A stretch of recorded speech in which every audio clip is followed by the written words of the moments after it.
Mesdames, Messieurs, bonjour. Une émission de la place du village assez étonnante. Elle sera consacrée à des figures du monde de la montagne, des grandes figures. Et pour commencer cette émission, quelqu'un qui a fait 1200 ascensions, qui est aujourd'hui à l'origine d'un film sur lui, qui s'appelle Hors Norme. Vous l'avez peut-être reconnu, c'est Jean-Marie Chauffat. On a son fils avec lui, Marcelin. Bonjour les deux.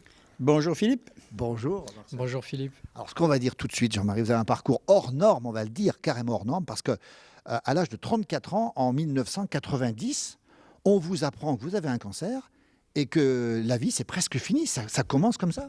Oui, c'est-à-dire que, alors, en 1990, en avril, il y a la naissance de Marcelin. Donc ça, c'est plutôt le bonheur. Et puis en décembre, les médecins m'apprennent que... Enfin, ils ne m'apprennent rien au départ. C'est-à-dire qu'en décembre, je prépare une expédition en Patagonie. Et comme je suis malade à ce moment-là, un médecin me propose, un généraliste, me propose d'aller à l'hôpital faire un bilan. Alors, il me dit, il y en a pour 3 jours, ça ne va pas durer longtemps. Et puis bon, c'est quand même mieux avant de partir en expé, c'est quand même mieux. Et en fait, de 3 jours, je suis resté 3 mois. Et ça a débouché donc sur le mois d'avril 91, où là, j'ai eu une première opération, mais sans vraiment savoir ce que j'avais. C'est-à-dire, on me disait, vous avez des polypes sur le foie, donc faudra penser à les enlever. Et pourquoi pas maintenant, quoi. Bon. Alors le verdict, c'est quoi exactement? Alors le verdict, ça a été, je l'ai appris plus tard, c'était un carcinoïde du grêle avec métastase hépatique. Et la particularité de cette maladie, c'est que c'est très rare. C'est d'ailleurs toujours un des cancers les plus rares. Et la particularité donc, de cette maladie, c'est qu'une fois que ça métastase une fois, ça remétastase tout le temps. J'ai effectué une douzaine d'interventions chirurgicales où à chaque fois on m'a retiré des petits bouts de foie ou des morceaux d'intestin grêle.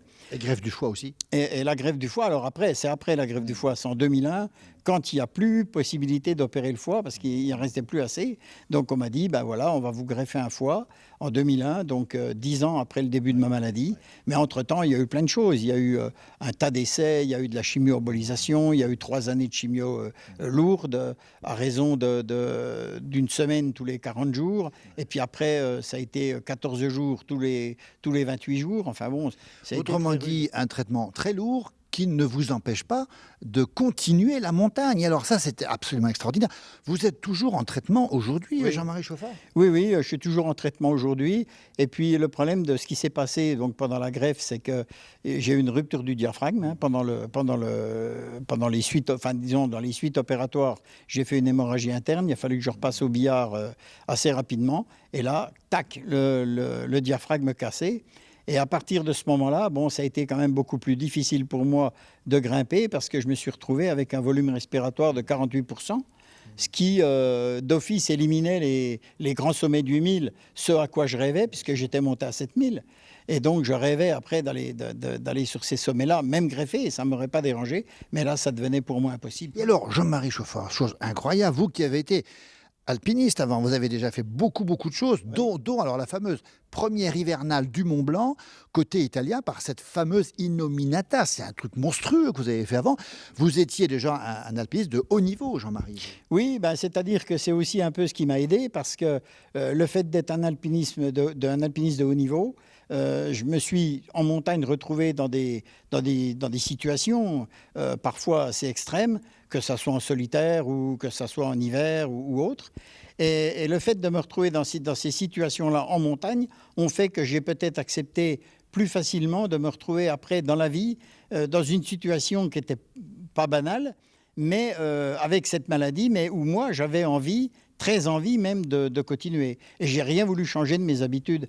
C'est-à-dire, on me proposait de faire des régimes alimentaires, de faire tout un tas de trucs.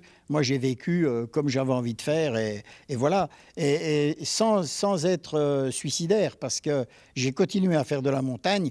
Quand je pars, par exemple, dans les Grandes Jorasses. Alors vous faites les Grandes Jorasses entre 2 chimiothérapies. Comment c'est possible de faire ça entre 2 chimiothérapies? Déjà, nous, on ne peut pas le faire. Alors comment on y arrive? Voilà. Comment on peut faire ça? D'abord, je grimpais beaucoup. J'étais très entraîné. Et puis, j'étais costaud. J'avais un bon physique, quoi, comme on dit. Et puis, surtout, je me suis aperçu assez rapidement que ma chimiothérapie durait 5 jours, tous les 40 jours. Et je me suis rapidement aperçu que la deuxième semaine, je récupérais assez bien. Puis la 3e semaine, ben, c'était presque comme si j'avais rien eu, quoi. Et donc la 4e semaine, juste avant de reprendre le cycle d'une semaine de chimio, ben, je pouvais faire des choses intéressantes en montagne. Alors j'ai cherché parmi les alpinistes français un qui voudrait m'accompagner, j'en ai pas trouvé. Je suis parti avec un copain, un alpiniste anglais, Andy Peters, et on a fait ensemble le linceul au Grand Joras, quoi. Alors, Voilà. Jean-Marie Chauffard, vous êtes connu pour votre humour, vous avez beaucoup de dérision sur la vie par rapport à ce que vous avez vécu, c'est d'autant plus louable. Jean-Marie, est-ce que c'est vrai qu'en montant les Drus, une fois, vous avez dû sortir à des alpinistes votre carte de handicapé? Est-ce que c'est vrai? Oui, parce que il s'est passé la chose suivante, c'est que je suis allé en hiver, ben, pareil, entre 2 chimios, faire la face nord tour ronde, où j'ai emmené un ami d'ailleurs qui n'avait jamais fait de face nord. Et quand je suis rentré de cette face nord tour ronde, dans ma boîte à lettres, il y avait un courrier avec une carte d'invalidité me concernant, 80% station debout pénible. Alors, c'est devenu pénible, ça m'est resté un peu là. Et puis j'ai dit, mais moi, je ne me considère pas comme handicapé, rien du tout.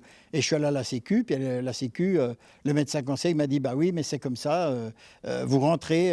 Si vous voulez, le problème en France, c'est qu'on a tendance à ranger un peu les gens dans des tiroirs. À partir du moment où c'est que vous faites de la montagne, vous n'aimez pas la mer. À partir du moment où vous faites du voilier, vous n'aimez pas la montagne. À partir du moment où c'est que vous avez un cancer, vous n'êtes plus capable de rien faire, sinon que d'être dans un lit de souffrance et à attendre la mort. Moi, ce n'était pas du tout mon point de vue. Moi, j'avais toujours envie de continuer à grimper. Je sentais que je pouvais le faire. Et donc, je partais. Et avec mon copain Laheurte, on s'est retrouvés dans les Drus, dans la directe américaine. Et puis, en sortant le fameux dièdre, enfin, du Grand Dièdre, Orlais, ça bouchonnait un peu, quoi. Et puis, en arrivant à Orlais, j'ai dit, les gars, en sortant, j'ai dit, vous pouvez me faire une place Orlais, là, s'il vous plaît? Puis ça bougeait pas trop, les gars, ils n'avaient pas trop envie de se bouger. Puis j'ai dit, oui, ça y est, je suis handicapé. Hein. Puis les gars m'ont regardé, bon, d'un air, ouais. Et puis, comme ça bougeait toujours pas, ben, je me suis attaché sur un piton et puis j'ai sorti ma carte handicapée. J'ai dit, vous voyez, c'est pas des conneries. Hein. Station debout pénible, alors si vous pouviez me faire une petite place. Alors là, ils se sont serrés. Alors, bon, évidemment, avec le copain, ça nous a fait marrer. Et puis, on a même doublé une cordée, quoi. Bon, il y en a qui nous ont dit, bah, passez si vous êtes pressés. Alors, handicapés, mais pressés, bah oui, on grimpait assez bien à l'époque. Et puis, voilà, quoi. Donc, c'est plutôt marrant, quoi. Mais bon, voilà. Mais je dirais que c'est des points marrants dans ma maladie. Il y en a eu des encore plus marrants, il y en a eu des beaucoup moins marrants. Hein. Mais bon, ça fait partie de mon parcours, quoi. Alors, Jean-Marie Chauffard, vous êtes resté debout. On voit le livre ici que vous avez écrit, Un homme debout, qui est devenu extrêmement célèbre, oui, face au cancer. D'ailleurs, issu c'est de ce livre, hein, qui est venu le film, un livre qui a été coécrit avec Claudie Guimet, hein, oui, édition Execo. Alors, on va en reparler. Restez debout. 1, parce que vous avez le caractère. 2, la montagne vous a aidé beaucoup. Oui, la montagne m'a beaucoup aidé. C'est-à-dire sauvé peut-être peut-être sauvé, oui, peut-être, mais en tout cas, je pense que c'est mon caractère, parce qu'on peut aussi aimer les choses. Et puis, vous savez, quand on apprend qu'on a un cancer, je crois, quel que soit l'âge, ça assoit quand même les gens. Hein. On se trouve devant quelque chose, un mur, quoi, quelque part. Et puis, surtout, il ne faut pas non plus confondre le cancer il y a une trentaine d'années, enfin 28 ans, 30 ans. Message important, Jean-Marie, hein, pour tous ceux qui nous regardent. Oui, parce que... ça a changé. Ça a changé. Les médecins parlent peut-être un peu plus facilement maintenant aux patients, avec des mots qu'ils comprennent, j'entends. Hein, on guérit davantage. On guérit davantage. Alors, guérir, moi, je ne parle pas de guérison au niveau du cancer, je parle de rémission. Parce que j'ai trop vu autour de moi en 30 ans de gens qui disaient ben moi maintenant je suis guéri avec mon cancer, c'est fini. Et puis qui malheureusement rechutaient au bout de 5 ans par exemple. Et donc ça, moi j'évite de dire guéri. Je dis rémission intéressante. Je pars du principe que quand on a eu ça, on doit, quand je dis ça, c'est le cancer, on doit rester sur ses gardes en permanence. Moi, après ma greffe, j'ai vécu 10 ans où franchement, si je n'avais pas eu ce problème de diaphragme, je pense que j'aurais pu faire un 8000 sans aucun problème. On va faire une petite pause dans cette émission. On va demander à quelqu'un de venir nous rejoindre. C'est le docteur Michel Morisseau, que vous connaissez, qui préside le Salon du Livre de Passy, qui est oncologue, cancérologue. On va lui demander son témoignage, tiens, parce que lui, il nous intéresse, c'est le corps médical qui va parler. Hein, et puis, on va nous dire si ce qui vous arrive est normal ou pas. Tiens, à tout de suite.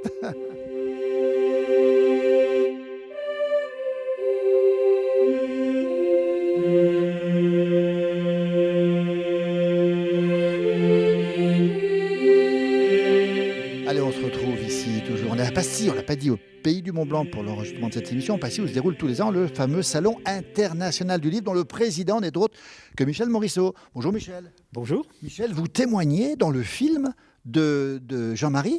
Vous êtes médecin oncologue, cancérologue. Et alors, qu'est-ce que vous pouvez dire sur Est-ce que c'est un cas pour la science, Jean-Marie Chauffard? Écoutez, je ne sais pas si c'est un cas pour la science. En tout cas, c'est une richesse pour l'humanité, dans la mesure où Jean-Marie est un homme généreux, courageux, ouvert sur les autres, et dans les difficultés qu'il a pu surmonter dans tous les domaines, que ce soit dans le domaine personnel, dans le domaine médical, il a toujours su trouver en lui les ressources qui lui ont permis à la fois de rebondir et d'espérer. Docteur, on l'a dit.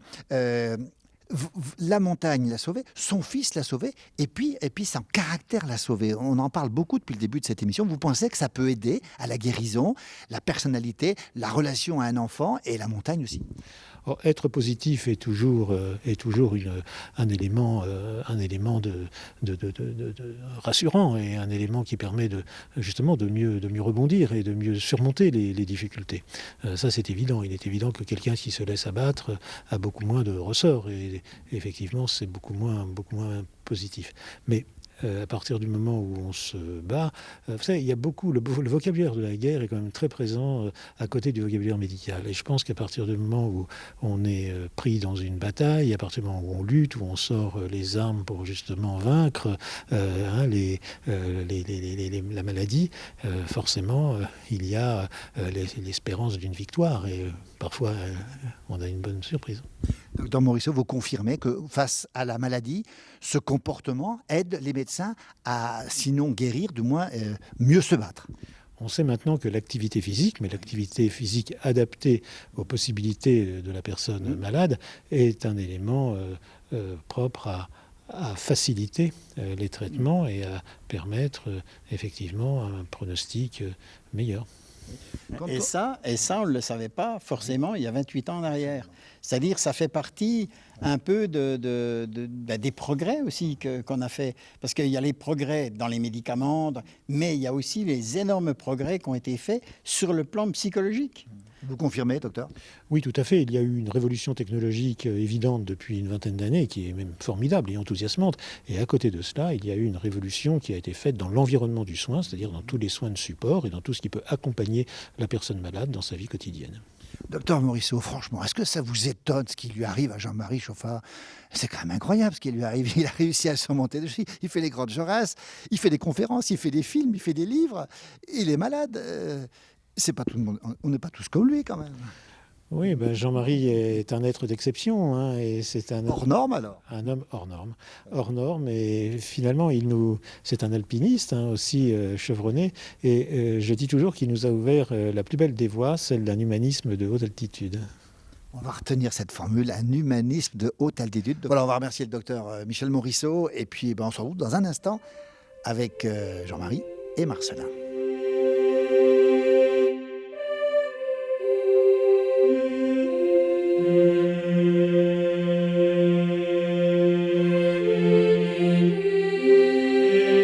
Allez, Marcelin et Jean-Marie, on va montrer un extrait du film, ça s'appelle Hors Norme, c'est Damien Rose qui l'a produit. Histoire d'un homme hors norme. Oui, l'histoire d'un homme hors norme. On a mis du temps pour le tourner quand même, ce film. Oui, on a mis, nous, 1 an à peu près. Mais Damien, pour lui, ça a été beaucoup plus compliqué parce qu'il a fallu qu'il trouve le producteur, il a fallu qu'il trouve... Sorti, on le rappelle, mi-2018, il est sur les écrans. On rappellera aussi les moyens de le retrouver. Allez, Marcelin et Jean-Marie, tout de suite, la bande-annonce du film Histoire d'un homme hors norme. C'est lui, il est à mes côtés, c'est Jean-Marie Chauffard.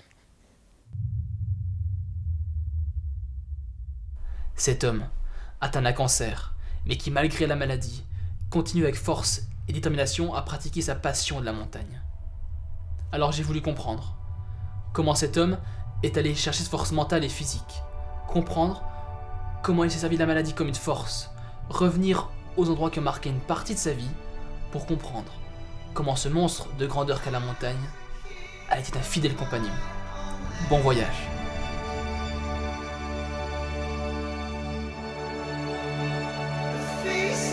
Tempest of dust, I'll fight until the end.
Faut le dire, le cancer c'est vraiment une saloperie.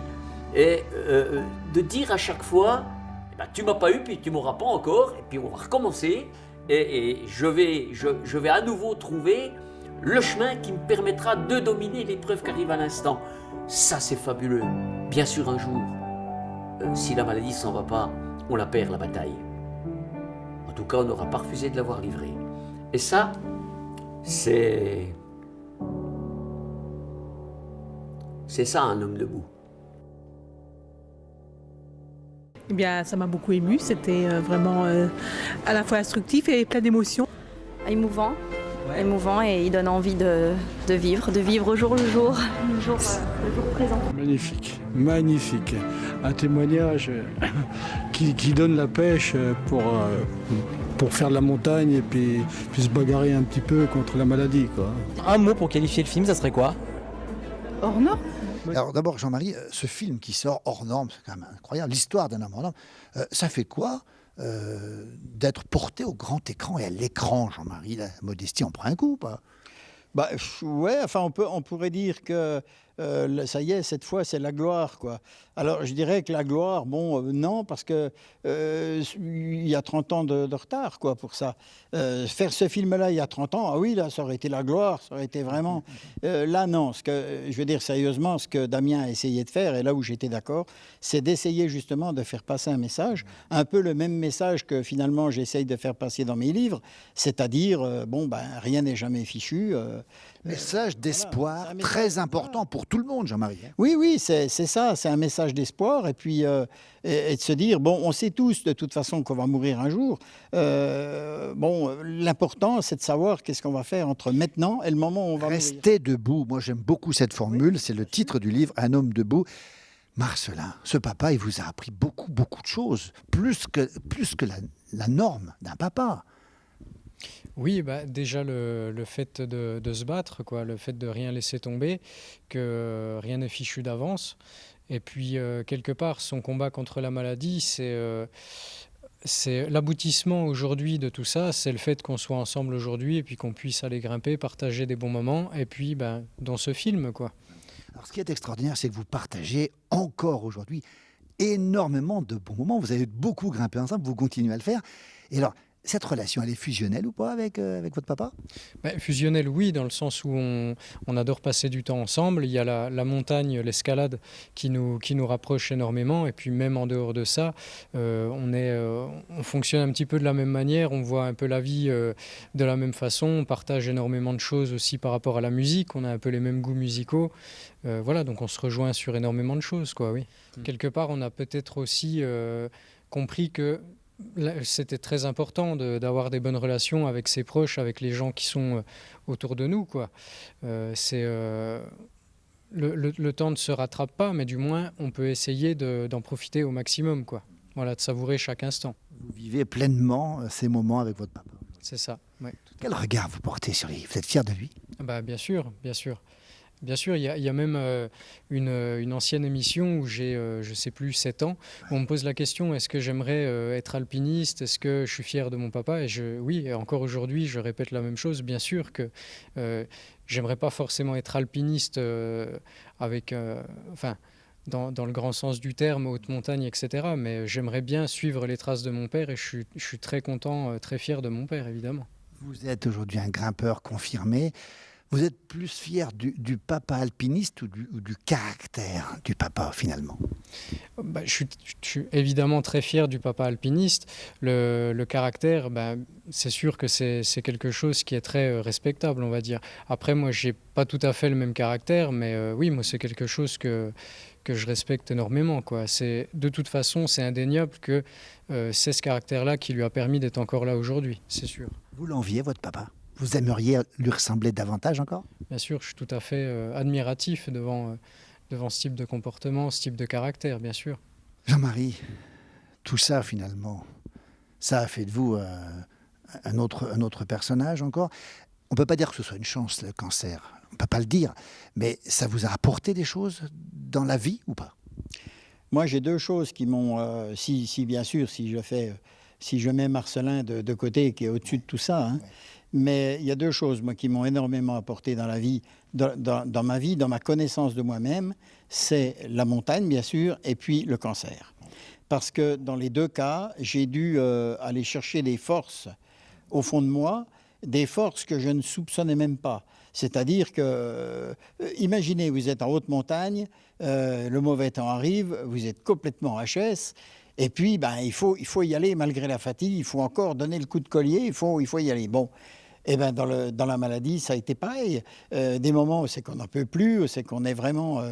on se dit, bon, je ne pourrais pas aller plus loin, là, c'est pas possible. Et finalement, on y va quand même, parce qu'on s'accroche, parce qu'on trouve des forces mentales en nous qui font qu'on va aller puiser là-dedans. Et ça, je pense que quand j'étais gamin, je faisais l'école buissonnière. Je suis assez réputé pour ça aussi.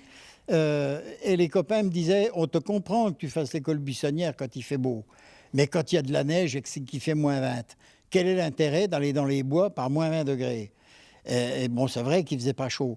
Moi, j'y trouvais un intérêt parce que j'essayais de me réchauffer. Justement, j'apprenais des choses. J'apprenais à faire un feu. J'apprenais à essayer de me réchauffer. J'essayais de faire un igloo. Voilà, il y a des choses comme ça qu'on apprend dans la vie, quoi, et qui vont nous servir après. Et je pense que si, dans une vie, dans une enfance, on n'a que des bons moments où on est dans du velours, où tout se passe bien, si on n'a pas des moments un peu rudes, on est peut-être moins, je dis bien peut-être, hein, moins bien armé pour notre vie d'homme. Et la montagne amène aussi à ce genre de force. Par exemple, Marcelin, l'escalade, moi je sais ce que... Bon, lui aussi il le sait, mais moi je sais ce que ça lui a apporté. Ça lui a apporté une confiance en lui qui sans doute lui manquait un peu. Et puis, en faisant de l'escalade, il a pris confiance en lui. Parce que quand on est devant un passage, et pire encore, quand on est dans le passage, il faut y aller, quoi. Il n'y a plus moyen de reculer, il faut y aller. Et là, c'est là que le mental entre en jeu, etc. Dans la maladie, c'est pareil, quoi. On est dedans, il faut y aller et il faut s'accrocher, quoi. Merci Jean-Marie Chauffa pour ce témoignage bouleversant, on va le dire, et puis encourageant aussi. On aura retenu que finalement le dépassement de soi-même, ça peut être une façon de lutter contre tout. Voilà. Merci à tous les 2. Rappelez d'abord Un homme debout, le livre évidemment, qui s'est beaucoup vendu, qui va continuer à se vendre. Les Brodequins du Soleil, c'est le premier, Brodequins du Soleil. Des hommes, des cimes et des mots. Hein. C'est le dernier. Ça, c'est le dernier. C'est le tout dernier, oui. Et puis, il y aura un prochain bientôt. Alors, on ne va pas tout dire, mais il y aura un prochain parce que Jean-Marie a beaucoup d'humour. Et moi, je vais vous conseiller quelque chose. Allez sur son site Facebook, Jean-Marie Chauffa. Tous les jours, il y a un billet. Il y en a eu un ce matin, on ne dira pas ce qu'il a dit dessus. Vous irez le voir. Je souris parce que Jean-Marie est plein d'humour et il parle avec beaucoup de franchise des choses et puis de la vie tout court. Il croque la vie aujourd'hui, vous croquez la vie. Merci à tous les 2. Rappelez que le film s'appelle Hors Normes, qu'on peut retrouver sur Facebook. On va tout renvoyer à Facebook, à les dates de projection. Oui. Il faut impérativement le voir. Marcelin occupe une place importante, oui. Vous aussi évidemment. Et puis je crois que c'est un film et des livres qui nous touchent tous. C'est une belle histoire de vie tout court finalement. Et on voulait vous remercier pour ce témoignage et ce que vous avez vécu et retracé. Merci Marcelin. Merci à vous. Merci Jean-Marie. Merci Philippe. Merci bien. Merci à toi, François, derrière la caméra.